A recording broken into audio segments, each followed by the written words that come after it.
Do not watch this video unless you want to become a flat earther. You say, yeah, right, but I guarantee you that you don't actually know what we believe. And if you let yourself watch to the end with an open mind, you'll find out that it's actually you that's been hanging on a belief system, on a religion as it relates to the globe. You'll also develop a newfound respect for this group of people that support this channel and who are so willing to be called stupid, so willing to be looked at as idiots for simply questioning the narrative of what they're being told. Because the reality is, no one becomes a flat earther by seeing the floating pancake. Yeah, we think that's ridiculous too. We become flat earthers by studying and finding major errors in the heliocentric model and actively pursuing truth, which I guarantee you is harder than passively absorbing a lie. We probably actually know more about what you believe than you do. Remember, we used to be you. So trust me when I say that any objection that is currently or is about to arise in your mind, we've already dealt with ourselves. And if this thing was truly easily debunkable, none of us would still be flat earthers. Have you not wondered why someone would believe in something so stupid as flat earth? Why people don't mind being called idiots? Maybe it's because it's not that stupid. Maybe someone wants you to think it's stupid. Maybe someone is working really hard behind the scenes to make you think that we believe in a square pancake flying through the solar system that you could just step off of and in the nothingness of space. But again, I assure you, we think that's ridiculous too. Nor do we have anything to do with the Flat Earth Society. I've attended and spoken at conferences all over the US and Canada and met thousands of flat earthers, and not once, never have I met someone associated with the Flat Earth Society. That is an organization of half-truths and idiotic science. Okay? We are simply people in search of truth who hold empirical, measurable, repeatable science as well as ancient accounts on a higher level than mere theoretical mathematics. And last thing before I get going, I want you to know that they are banking on you not questioning this. They're hoping to their God with a lowercase g that you do not look into this, because they know if you do, you're going to have some major questions that unfortunately have no warm and fuzzy answers, which is why they've worked so hard to keep the flat earth, the perception of flat earth, as a theory that only morons could believe in. So sit back, relax, and I promise you will not regret it.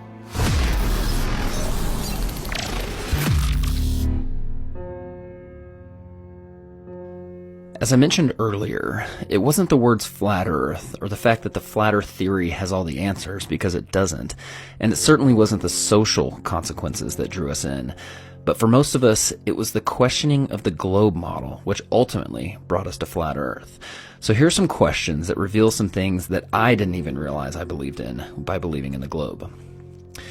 Why is it that even though the Earth spins at 1,000 miles an hour at the equator, goes around the sun at 66,000 miles per hour, which travels through the universe at 500,000 miles per hour, which is expanding at over 1,000,000 miles per hour, are we able to take a picture of the sky on the same day every year and never see changes in the stars, even for thousands of years?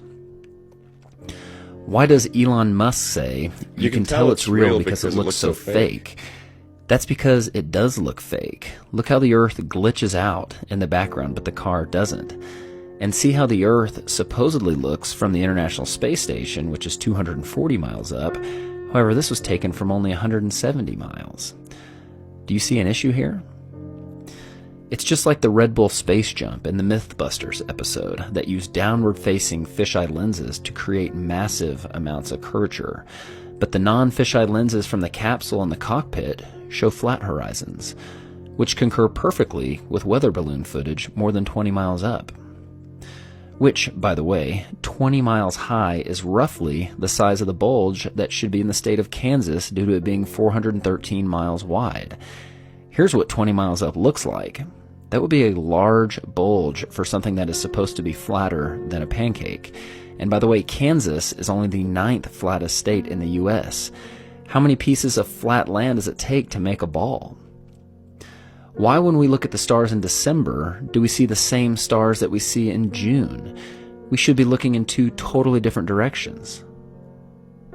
If ships sail over the curve of the Earth, why are we able to bring them back into view with high-powered lenses as if they merely sailed past the horizon of the eye's angular resolution?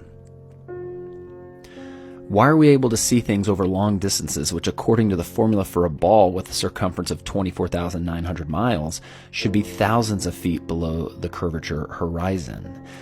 And now, with infrared technology, we are seeing things that should be miles below the horizon if we truly lived on a ball. If Eratosthenes proved the Earth was a ball thousands of years ago with an experiment using shadows, why do experts say that his results should actually be the same on a flat Earth with a smaller local sun? If the sun barely looks bigger than the other stars from Saturn, why is it able to completely light it up so that we can see it from Earth? And if something merely the size of the other stars can do that, why is the backside of Saturn not lit up by the billions of stars on the other side? And why are there dark sides to any objects in the solar system? If moonlight reflects the warm light of the sun, why is moonlight measurably cold? Why is it warmer in the shadows at night when it's the exact opposite of what we experience in the sunlight during the day? How is it possible that our positive atmosphere sticks to this ball right next to the negative vacuum of space without a barrier in between?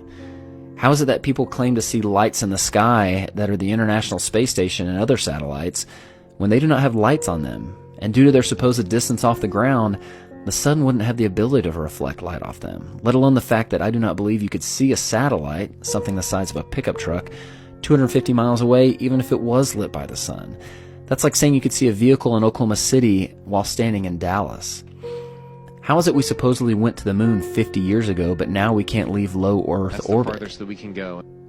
Why are the pictures of Earth from space described as composite images, using ground-based observations and Photoshop to fill in the gaps? Why was all the original moon footage and telemetry data destroyed? Why is NASA constantly getting caught on live feeds with men in the background of models, harnesses on the International Space Station, and bubbles and scuba gear in space like they're filming spacewalks in a pool? Why is YouTube hiding true flat Earth content and promoting the ridiculous false perception of the floating pancake? You're dealing with all these conspiracy theorists on your platform. So the first way is by demoting low-quality content and promoting more authoritative content, and the second is by providing more transparency for users. So we're introducing boxes that provide factual information at the top of results that have shown themselves to turn up a lot of information that is counterfactual, such as searching for the Earth is flat on YouTube, where you see a lot of... Your response is to put a box saying, nope, the Earth is not flat. Correct. Okay. And lastly, if we are so sure about this spinning ball heliocentric model, why are experts saying things like this? So everything we know about the universe, what we're made of, galaxies, stars, planets, that's all right here. So according to this chart, we are 96% stupid. And just so you know, the globe side has complex answers to all these. But it's time you start evaluating evidence for yourself instead of simply accepting someone else's opinion of it. We all have the same evidence. It's your worldview and your perception of the source that determines your interpretation of that evidence. The experts are not any closer to the stars than you are. You have the ability to trust your senses and come up with conclusions for yourself. So what do flat earthers believe? Well, I'll caveat with, we do not have it all figured out, nor do we claim to. However, we can prove that there are major issues with the globe model, and that is why we are searching for other solutions and other models which can support the phenomena and science we repeatedly observe. Well, this is the best representation I have so far. We believe the center of our motionless world is the North Pole, and an explorer or traveler can still circumnavigate this world from east to west or west to east by performing clockwise or counterclockwise circles around the North Pole. Antarctica is not a continent at the bottom of the globe, but rather a continental ice shelf and mountain range that acts as a shoreline that holds the waters in and potentially supports the dome above, so no falling off the edge. The sun, moon, and stars are simply lights in the sky. They are smaller, closer, located inside the Earth's system. They are not objects floating through space that are similar to the Earth. They are part of the Earth, so no comparing us to them. There are many things that people think disprove this model, thus concluding they live on a ball, and there's no way I can address all of them, but here's some of the most common objections. People say that other planets are round, but as I mentioned earlier, we believe planets are just lights in the sky, not places you can go. Simply wandering stars that are part of our system, not outside it. Space, as you think of it, is a lie. People say there are no pictures of the edge. Well, that's because of the Treaty of Antarctica that does not allow for private exploration beyond the 60th parallel, upheld by the United Nations, whose flag also happens to be the map of the flat Earth. People say sunsets disprove the flat Earth because we believe the sun stays at a constant height in the sky as it circles above our head, which is true. However, you'll notice on clear days with minimal humidity, the missing water in the atmosphere allows you to see the sun shrink into the distance as it moves away.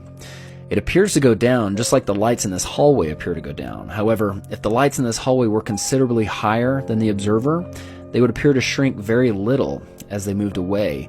And if we were to create some atmospheric magnification, they could even appear to grow as they approach the horizon, just as the sun does on humid days. And what about gravity? Well, to put it plainly, we don't believe in gravity. We believe things govern themselves based on density, buoyancy, and the electromagnetic force, all three things that are measurable and provable. Gravity, even though it is sold as a law, is actually just a theory, and it's truly only needed to stick things to a ball or have that ball revolve around another ball. Newton himself had doubts about gravity, and in fact, it has never been proven to exist. There was an experiment performed in which gravity waves were supposedly detected from two black holes orbiting each other 1 billion light years away. Just for some perspective, the sun is only 8 light minutes away. So multiply that distance by 65,000 to get a light year, then multiply it by 1 billion. Then turn out the lights because they're black holes. They claim that everything in the universe gives off gravity waves, including the moon. Yet they did not detect it from the moon. They detected it from two black holes 1 billion light years away. They were supposedly distorting space-time. And the amount which they claimed to have detected this space-time being distorted was less than the diameter of the nucleus of an atom. So, please use your brains the next time you see NASA come up with a big discovery. Look how it's always accompanied with an artist rendering or an image instead of a picture, just like this image of a black hole that they supposedly stitched together from multiple forms of data that just happens to look a lot like the cover of the Soundgarden album, Black Hole Sun. Now, the big question, why would somebody cover this up? Well, because the forces of evil cannot rule the original creation, the one created by God. They have to create an artificial one, a perception, in order to remove the true God from the equation, lifting themselves up to be gods. And they do this by creating a false reality, making people unknowingly exist in it, thus controlling them, making it possible for everyone, including the 99.9% of people working at NASA, to unknowingly propagate the lie. And that perception is so powerful, it can make someone who is provably standing still tell you that they're spinning 1,000 miles an hour. And someone who is standing right side up tell you that they're actually upside down. Now, I know you have more questions, and we have the answers. And even though your heart may feel like you're hearing truth, I'm sure there are many objections that have arisen in your mind. Remember, we used to be you. We have already had to deal with those objections. Just don't let the projection of someone else's perception get in the way of your pursuit of truth. If you do, it only proves that you're under someone else's control. I pray that you take this seriously because the stakes are high. Don't let anything get in the way of your pursuit of truth, because the truth will set you free. God bless. For more answers, subscribe to Woketown, DITRH, the Flat Earth Podcast, or download the Flat Earth Sun, Moon, and Zodiac Clock app.